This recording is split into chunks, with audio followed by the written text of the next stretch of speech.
Assalamualaikum warahmatullahi wabarakatuh. Selamat datang di channel Prediksi Fisika. Pada kesempatan kali ini saya akan melanjutkan pembahasan kita soal literasi sains dari Kabupaten Sleman. Sebelumnya sudah kita bahas ya 5 nomor. Nah, pada video kali ini kita melanjutkan dari nomor 7 karena nomor 6-nya itu masuk ke materi biologi. Nah, langsung aja kita masuk ke yang fisikanya yang nomor 7. Untuk itu jangan lupa klik like, subscribe, dan share ke teman-teman supaya bisa belajar ASPD melalui channel Prediksi Fisika. Langsung lanjut nomor 7. Nomor 7 ini berkaitan sama materi namanya apa? Bimetal. Jadi bimetal itu adalah dua logam yang jenisnya berbeda tetapi dijadikan satu. Nah, ketika dipanaskan maka yang terjadi apa? Bimetal tadi akan melengkung. Nah, melengkungnya adalah ke koefisien muai yang kecil. Jadi koefisien muai itu kan alfa ya. Dia ada alfa, ini bacanya alfa. Ini adalah koefisien muai. Jadi nanti kalau saya tuliskan alfa udah paham. Itu koefisien muai. Nah, dari gambar ini yang P warna oranye, yang Q warna biru. Nah, terus di gambar keduanya membengkong nih. Nah, ini kan melengkung ke arah Q. Nah, jadi apa? Ini nanti Q-nya itu yang kecil gitu. Itu jadi di sini kan melengkungnya ke arah Q. Nah, caranya gimana ya di sini? Nah, kita lihat ya perbedaannya antara P dan Q. Nah, di sini tadi karena dipanaskan ya, maka melengkung. Nah,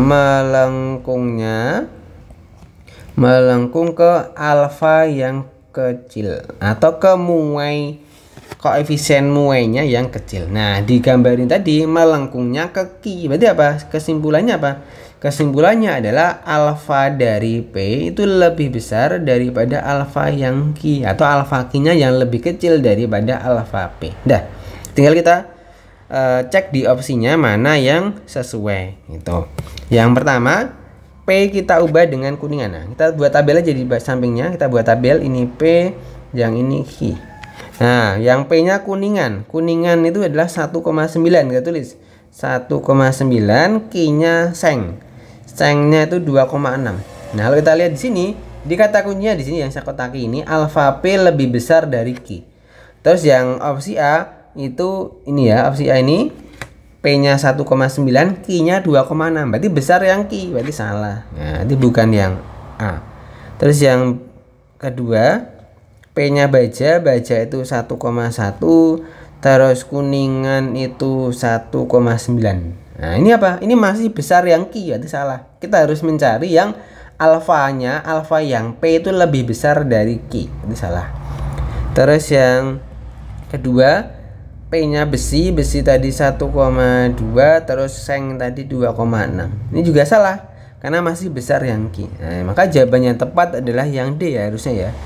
Nah, kita cek sengnya 2,6, terus Q-nya bajanya 1,1. Nah, ini tepat ya. Nah, ini tepat. Jadi besar yang P. Nah, karena besar yang P, maka nanti melengkungnya yang ke arah Q karena dipanaskan tadi. Gitu ya, maka jawabannya adalah yang D. Tuh. Terus lanjut. Nomor 8. Nomor 8 ini ada namanya tentang grafik kalor ya. Nah, ini tentang materi kalor. Nah, di sini ada grafik. Yang pertama adalah kita disuruh menentukan ya massa S sama kalor paling besar tuh yang mana. Nah, yang pertama kita tentukan dulu tentang massa S. Nah, untuk menentukan massa S ini saya menggunakan kalor pada proses AB. Ini ada kalor AB. Nah, kalor AB itu kan dimulai dari 0 ya ke 2100. Berarti apa di sini bisa kita simpulkan ya. Sampai sini ya, ini QAB-nya. Jadi QAB-nya itu berapa? QAB-nya itu adalah 2100 dikurangi 0 karena kan mulainya dari 0. Maka hasilnya adalah 2100 Joule. Nah, terus kalau kita mau melanjutkan mencari kalor yang kedua yaitu B ke C, maka ini tinggal kita cari selisih aja ya. Jadi B ke C ini nanti selisihnya berapa gitu ya. Oke, kalau kita lihat di sini ada proses nanti B ke C. Nah, ini, nah B-nya kan di sini 2100, ini 69.300. Maka ini tinggal kita kurangkan ya. Nah, tapi di sini ini gambarnya yang B ini kurang tepat ya. B ini harusnya di sini ya. Tepatnya ya, ini menaruh titik B-nya ini kurang tepat. Jadi B itu harus ditaruh di titik sini. Nah, ini B-nya di sini. Nah, maka dari sini ya, ini kita dapatkan Ki BC. Nah, Ki BC-nya tinggal kita kurangkan aja antara 69.300 kita kurangkan dengan 2.100. Nah, maka Ki BC-nya ya berapa hasilnya? 69.300 kita kurangkan dengan 2.100. Maka 67.200. 67.200. Nah, dari sini maka bisa kita lihat ya, kalor yang paling besar kalau kita bandingkan antara AB dan BC adalah besar yang BC. Berarti kita cari yang jumlah kalornya yang paling besar adalah yang BC. Oh, udah kelihatan nih ya, jawabannya adalah yang B itu. Nah, tapi kita buktikan apakah benar masanya 200 gram. Nah, dengan cara kita pakai kalor yang AB. Nah, pada proses A ke B, AB itu prosesnya adalah suhunya naik. Berarti kita menggunakan persamaan MC delta T. Nah, tinggal ini MS massa S dikali kalor jenis S dikali delta T. Nah, Ki AB-nya udah tahu tadi 2100. Nah, massa S-nya yang kita cari massa S. Nah, dikali kalor jenis S. Ini udah tahu nih. Kalor jenis S-nya adalah 2100 juga. Terus dikalikan perubahan suhu dari min 5 ke 0, berarti berubahnya 5. Nah, ini 2100 kita coret. Nah, tinggal 1 sama dengan 5 ms. Nah, maka massa S-nya sama dengan apa? Tinggal 1 dibagi 5 ya, 1/5 atau 0,2 kg. Nah, diubah dulu ke gram, tinggal dikali 1000, maka jadi 200 gram. Nah, maka udah tepat ya. Jawabannya adalah yang B. Lanjut nomor 9. Nomor 9 ini berkaitan sama namanya ini gerak. Nah, tentang gerak lurus. Nah, di sini jarak antara Jogja ke Solo adalah ini ya, 62 km. Jadi ini ya 62 km ini apa? Ini jaraknya. Jadi S-nya ini kan jarak. Nah, jaraknya sebesar 62 km. Nah, itu di bacaan bawahnya Pak Ali ini memilih kereta nomor 648. Nah, kita cek 648 mana keretanya? Ya ini 648. Nah, keretanya itu butuh berapa waktunya? Jadi kita mencari waktunya. Jadi waktu. Nah, jadi waktu yang dibutuhkan dari perjalanan tadi dari berangkat sampai ketibanya tadi berapa? Nah, ini berangkatnya pukul 06.28. Kembali ya, berangkatnya 06,28, terus sampainya adalah 0,0748. Nanti kita cari selisihnya ya. Jadi di sini kita cari selisihnya 07.48 dikurangi dengan 06.28. Nah, kita cari selisihnya berarti berapa waktunya gitu ya. Jadinya 0, ini 2, ini 1. Nah, maka jadi berapa nih? Jadi hasilnya adalah 1 jam 20 menit. Nah, jadi 1 jam 20 menit. Nah, jadi waktu yang dibutuhkan kereta tadi ya, sesuai dengan jadwalnya itu yang nomor 648 adalah 1 jam 60 menit. Nah, ini diubah dulu ke dalam jam. Nah, 20 menit itu berarti 20 menit itu adalah berapa jam? Tinggal 20 dibagi dengan 60 karena 1 jamnya kan 60 menit. Maka jadi 1/3. Nah, jadi 1 jam 20 menit itu berapa? Jadi sama aja 1/3. Nah, di 1/3 jam. Nah, 1/3 ini kan bentuknya kan bila pecahan campuran. Kita ubah ke pecahan biasa, jadinya 4/3 jam. Nah, ini adalah waktunya. Ini T. Nah, ini T-nya udah tahu adalah 4/3 jam. Nah, tinggal kita tentukan ya berapa kecepatannya, kelajuannya atau kecepatannya. Nah, tinggal V sama dengan apa? Tinggal jarak yang ditempuh dibagi dengan waktunya T. Nah, S-nya tadi udah tahu ya, 62 tadi. 62 ini S-nya, T-nya ini 4/3. Nah, jadi 62 dibagi dengan 4/3 sama dengan 62 dikali 3/4. Nah, nanti hasilnya adalah 46,5 km per jam. Nah, maka hasilnya adalah yang B. Nah, gitu ya.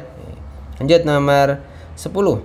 Di sini nomor 10 ini terkait sama namanya hukum Newton. Nah, di sini ada bacaannya ya. Hukum Newton pertama itu apa? Gaya. Jadi resultan gayanya adalah 0. Nah, jadi ketika bendanya tadi diam, maka akan diam selamanya. Atau kalau benda itu bergerak, benda tadi akan bergerak secara dengan kecepatan konstan. Nah, itu namanya hukum 1. Kalau hukum kedua ya, kalau hukum kedua itu apa? Di sini mengalami percepatan, terus resultan gayanya adalah apa? Berbanding terbalik dengan massa dan sebagainya. Gitu ya. Nah, di sini ada dua titik nih ya. Ada titik 1 sama titik 2. Nah, kita lihat pergerakannya. Nah, titik 1 itu posisinya apa? Posisi parasut itu belum terbuka. Nah, karena belum terbuka, maka dia ada keterangannya apa? Kelajuan ke bawah bertambah. Berarti apa? Ini kecepatannya berubah-ubah. Nah, karena kecepatannya berubah-ubah, ya maka Pak ini berlaku hukum kedua Newton. Nah, dia berlaku hukum kedua Newton. Nah, terus di dalam kotak bantuan ini ada dua gaya. Yang pertama apa? Yang pertama ada gaya Fg ya, gaya gravitasi. Terus ada yang ke atas namanya apa? Gaya udara. Ini ada gaya yang tak menahan saat jatuh tadi.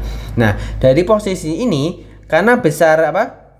Karena jatuhnya ke bawah ya, maka bisa kita simpulkan di sini gaya gravitasinya itu lebih besar daripada gaya tahan apa? Gaya dari udaranya. Jadi makanya jatuhnya tertarik ke bawah dengan kecepatan atau kelajuan yang bertambah. Tuh. Terus pada posisi 2 ini kelajuannya ke bawah adalah konstan. Nah, ingat ya, kalau konstan, kalau kecepatannya konstan berarti apa? Benda tadi diam tapi relatif. Nah, jadi atau bergerak dengan kecepatan yang sama. Jadi di sini berlaku hukum pertama Newton. Nah, sama tadi ya, ada gravitasi Fg, ke atas ada Fu. Nah, di sini tadi apa? Kalau hukum 1 itu resultan gayanya sama dengan 0. Karena resultan gayanya sama dengan 0 berarti apa? F gravitasinya itu sama dengan F di udaranya. Nah, gitu ya. Maka jawabannya adalah yang mana? Gitu ya. Kita cek. Yang titik 1, gaya gravitasi lebih besar daripada gaya tahan udara. Tadi benar ya. Fg lebih besar dari F udara ini ya, kata kuncinya. Terus yang titik kedua, gaya gravitasi sama dengan gaya tahan udara. Oke. Betul ya, ya. Jadi yang opsi A itu benar. Jadi jawabannya adalah yang A. Lanjut nomor 11. Nah, nomor 11 ini berkaitan sama namanya energi. Nah, tentang energi. Nah, ini ada energi potensial, ada energi kinetik, ada energi mekanik dan sebagainya. Di sini kita membuktikan 2 saja ya, jadi nggak usah dibuktikan semua karena nanti bisa memakan waktu. Ya, itu cukup membuktikan 2 saja. Yang pertama, energi potensial di titik A adalah 1250. Nah, kita cek di sini. Yang pernyataan 1. Energi potensial A itu data ya, adalah nilainya 1250. Nah, kita cek, kita buktikan itu ya. Nah, kita tulis ya, energi potensial itu apa rumusnya? Itu MGH. Jadi EPA, energi potensial A itu sama dengan massa kali gravitasi dikali ketinggian A. Nah, massanya tadi berapa? 2,5 ya tadi ya. 2,5. Nah, gravitasinya berapa? 10. Nah, dikali ketinggian A. A-nya di sini posisinya berarti pas di puncak. Berarti A-nya masih 50 meter. Nah, kalau kita kalikan nanti hasilnya adalah 1250 Joule. Nah, berarti benar ya. Hasilnya nomor 1 itu betul. Ya, karena nomor 1 benar, maka kita coret yang C-nya karena nggak ada 1, yang D juga kita coret. Nah, tinggal kita buktikan satu lagi. Kita buktikan yang nomor 3 saja. Nah, kita buktikan nomor 3. Nah, nomor 3 itu apa? Kita mencari energi kinetik saat di C. Nah, EK, jadi EKC, rumusnya apa? Setengah kali massa kali kecepatan di titik C atau V2 namanya, V2 kuadrat. Nah, kita tulis setengah dikali massanya 2,5 dikali kecepatan V2 nya nih ya, 20 hanya ini. Sebenarnya 20 meter per sekon. Jadi 20 kuadrat. Nah, jadi setengah kali 2,5 kali ini 20 kuadrat kan 400. Coret sama 400 jadi 200. Nah, 200 kali 2,5 jadinya 500 Joule. Nah, maka bener gak kinetiknya 500 Joule? Ini benar. Nah, tahu ya, itu jawabannya apa? 1 dan 3. Berarti yang B. Ini yang opsi 2 dan opsi 4 tidak usah kita buktikan karena itu pasti salah gitu. Oke, gitu ya. Jadi itu pembahasan 5 nomor kita pada video kali ini. Oke, ditunggu untuk nomor berikutnya. Terima kasih.